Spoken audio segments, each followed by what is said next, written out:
Sometimes life is so unfair. Life is unpredictable. Life is not easy. I had a best friend in the past. We are more than like sisters. We work in the same place. We live in one apartment. We shared what we had. We comforted each other. We helped each other. Having a girl best friend is a good thing. I have nothing to say about her. She is not a perfect best friend, but all I can see is she is a best friend suitable for me. But unexpectedly, things happen.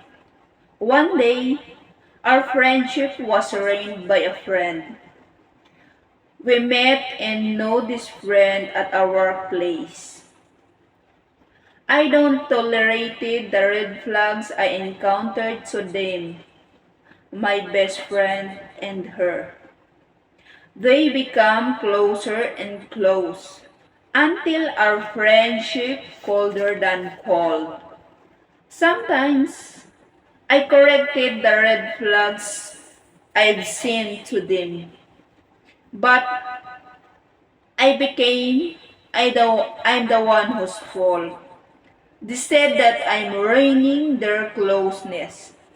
On that time, I preferred to keep quiet until I'm the one who is out of the place in our friendship. As the month passed by, we are in the point that our friendship was not on the same page. I decided to leave her at our apartment and live in a new boarding house. I started a new life without my best friend. I miss her so much, but I distance myself. We just talk when we are at work, but we don't talk about our personal things.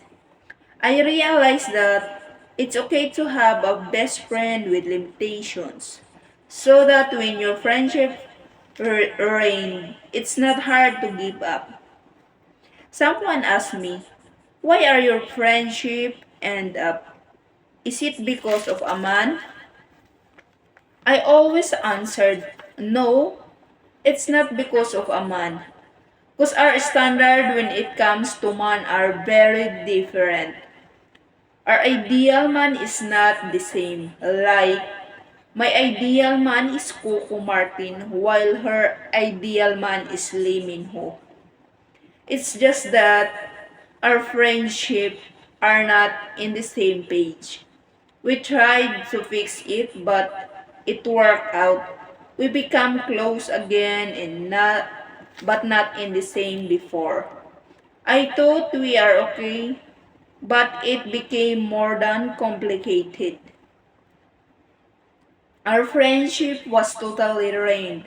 Someone told me that when I leave her in our apartment, she and her new friend followed me and spied me, watching I'm doing in my life. Our friendship worsened and we end up damaging each other to our coworkers and friends until she resigned at work. And after a month, I resigned also. We separated without closure and without talking formally to each other. That's how our friendship ended up. But I hope someday we can forgive each other. I know we cannot return the time when we are in the same page, but I hope your happiness, my best friend. Thank you.